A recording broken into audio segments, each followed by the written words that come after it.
What up, YouTube? It's been a crazy year, 2022. The racing year is coming to an end here in Australia, and we haven't had a lot of time to make any videos, but right now is that time. So if you've got any suggestions, videos you'd like to see on the Parapublic YouTube channel, put them down in the comment section and we'll get straight to them. But today's video is Q&A. We've been having heaps of questions over on the Instagram, so we thought let's bundle them all together and chuck it on a quick YouTube for you guys. So stay tuned as we come at you, answering your questions from the interwebs. Let's go. All right, first question for today is from Vaughn, and he's moving up from KA4 Junior to the senior categories, and he wants to know to go to KA3 or tag restricted. And what I say, Vaughn, say this to a lot of people, if you're on a bit of a budget, go straight to KA3 Senior because it's the same engine, you just change the exhaust socket. You've probably already got the kart 2, so that's going to save you a little bit of money there, and you can be out there racing. And KA3 Senior is a fun class, but up here in Southeast Queensland, tag restricted is the class to jump into, especially if you only have limited experience kart racing. I think to jump back into the tag restricted just to cut your teeth is an excellent way forward for racing because you get a lot of racecraft without the sort of gnarliness of the tag light category. It's super competitive. Obviously, it's a lot faster, stickier tires. Everything's a little bit harder and the margin for error is tiny. Whereas if you get into the tag restricted, you can really get a little bit of wind in your sails, practice, few race victories, and then step it up into tag light. So my opinion is tag restricted if you've got the money to step into it. Otherwise, just run with the KA3 Senior. So the next question's from Luke Richards, and he's asking, what is the best coolant to use in a tag engine? Now, what we like to use here at the House of Power is Maxima Racing Coolant.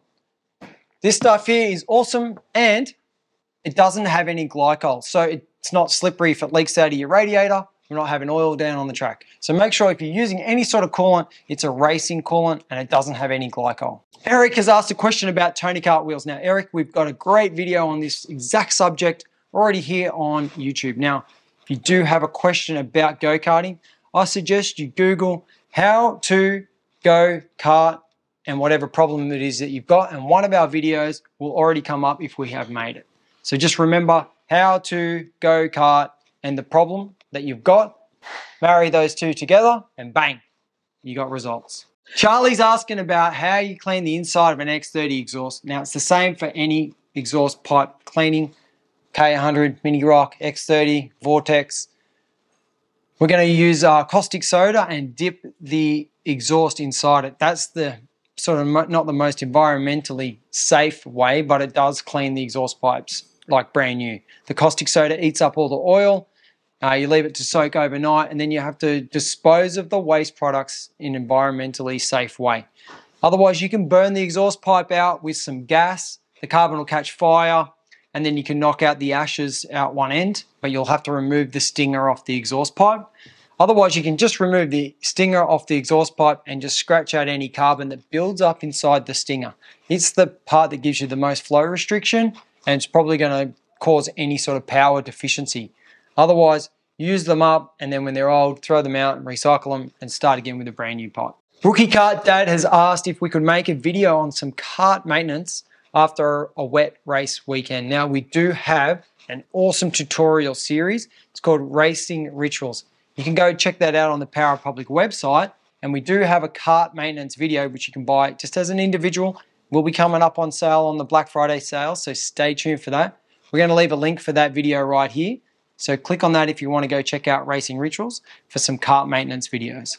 Tetsuya's asked about caster camber and how to use that. Now, the best solution for the Tony kart is probably, if you want to change your caster and camber, is getting a little kit like this, the caster camber kit from our friends over at the Kart Shop. So the Kart Shop caster camber kit comes with all different camber and caster solutions. We've got the standard center pills, so these are the concentric ones, and then we've got 1s, 2s, 3s, which is the standard sort of Tony kart offset, and then 4s and 5s. These ones have more offset, so more caster, and less than 3, or 3 being the standard. As you go down to the 2s and the 1s, you're reducing the caster ever so slightly, but you can still maintain the exact same camber setup.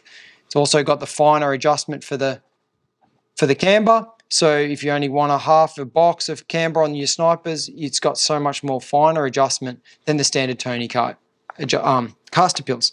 It's a great tuning solution. It's not essential, but if you want to step up your game in 2023, get yourself one of these kits from kartshop.com or at powerrepublic.com.au and make your karting go to that next level. Now, the caster kit comes in 8mm kingpin or 10mm kingpin. You've got to nominate that when you buy the kit. And also, we've got heaps of videos on how to do sniper wheel alignments already on our YouTube channel. It's some of our most popular content. So click on the link below for the caster camber videos and go and check those out if you haven't already. The next question is about Rotax and exhaust matting and if it affects the performance of the engine. It sure does. It changes the back pressure inside the exhaust. So if you're going to change it before you go to a race meeting so that if there's any changes needed to be made to the carburetor to suit the new exhaust matting, you can get it done in the practice or the carby sessions so that when you hit the track, you're ready to dominate and win. If it's burned back a little bit, it's not so critical because you've made the compensation in the carburetor for that, but I just wouldn't go changing your exhaust matting halfway through an event if you didn't have to. Black Star is asking about Junior Max driving and tuning tips. What would say if you're just new to the Junior Max category is obviously get a lot of practice. We're going to use a bit of roll time, more so than we would in the normal butterfly carburetor classes like the X30 or the KA100. We're going to be easy on the throttle. It's got a big Delorto carby for a 125 engine, so you don't just stomp the gas at the apex. You need to feed it on a little bit more finesse on that throttle control or modulation. We're going to watch the tuning videos from Power Republic. We've got a great video on how to tune the Delorto carby to get the maximum performance out of that engine. So go and study that video, play around with your float heights, change your main jets, get that engine singing. They're really easy to tune, especially if you use a lambda gauge for setting up the carburetor at the start when you're not super familiar with the changes and what it does to the engine. So if you want to learn quickly, put a lambda sensor in the exhaust, log your lambda data with your micron so that you can see the results when you get back to the pits. And that way you're going to learn the quickest what the jetting changes do to the engine and its performance on the computer screen, and you can review it at home, formulate game plans for the next time you hit the track so you're ready to win and dominate. The next question is, my cart feels loose in the rear. What do I do to get some more grip? Okay, there's a few things you can do. Some of the simple things are go to a softer axle, put on new tires, check your tire pressures that are not too high and the cart's skating across the track. And then what I'd really recommend if your cart's set in a neutral setting is move your seat position. Now, we do have a great product that you can buy. It's called Fast Adjusters. This is such a simple system to use, especially if you're trackside. You take the top bolts out of your seat, loosen off the bottom bolts on the slide adjusters, slide the seat forward or backwards, re-drill the hole, put in the screw, and you're good to go. It's the easiest way to move the seat in an incremental adjustment while you're at the track without having to stuff around trying to get a mad setup on your seat. So do this at home. Get these if you can afford them. They're a great tuning tool. Level up your game in 2023. Move that seat forward a little bit if you need a little bit more steering, or if it's you're loose in the rear, you're probably sitting a little bit too far forward for your type of car and track and conditions that you're driving in, and you might want to just jump that seat back 8 or 15 millimeters. This is the kit for you. Rory's got a great question about brake pedal setup. What I would suggest, Rory, is make sure you adjust your heel stop first so that your feet and legs are in a great position inside the go-kart. And then you want to have a 2-inch gap between the back of your heel rest, or where your heel's going to go, and the front of your brake pedal. So your brake pedal needs to be here so that your foot can be in a naturally resting forward position when you're out on the track. You don't want to have to hyperflex your foot back off the brake pedal because you want to be able to push your heel really hard on these heel stops to hold your body in the seat. We cover this in our Racing Rituals tutorial series, how to sit to win. Posture's everything. Get a good base. Get set in the cart. Hold yourself back using your legs, the big muscles on your body, so that you're nice and firm in the cart, and then you can just use your hands for steering. So even though you're asking about brake pedal, it all comes about from posture and getting a good base, making sure you can use your heel rest and having that 2-inch gap between the brake pedal and the heel rest. Now, we've got a video on how to adjust these things. So search how to go-kart and brake pedal or pedal adjustment, and one of our videos will pop up and you can watch that, and I'll show you exactly what you need to do. One of the topics of the day here in Australia is the rule changes for 2023 for the KA class.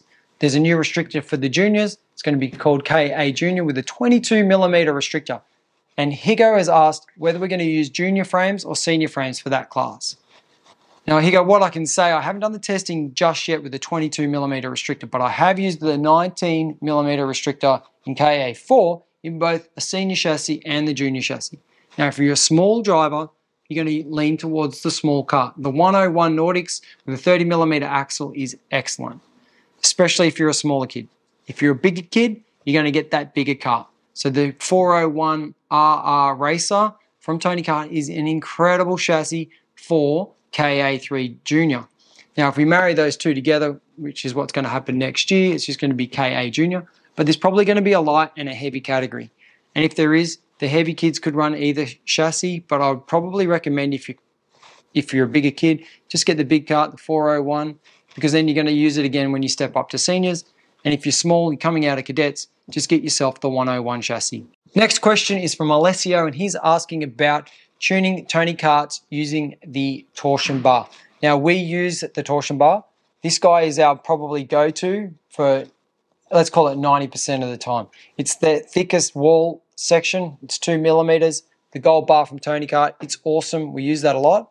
Otherwise, we're using the standard bar either in the vertical or horizontal position. So last night I was at the track doing some tuning with the driver. He didn't have the bar in at all. He had some crazy understeer. So we put this bar in. He instantly said, the car's way better. And we had it in the horizontal position. So straight away, I turned it vertical and dropped the tire pressure on the outside left, which was doing all the work, maybe half a pound. And the cart was just dialed in perfectly for him. So I just left it. So yep, this is probably our go-to bar.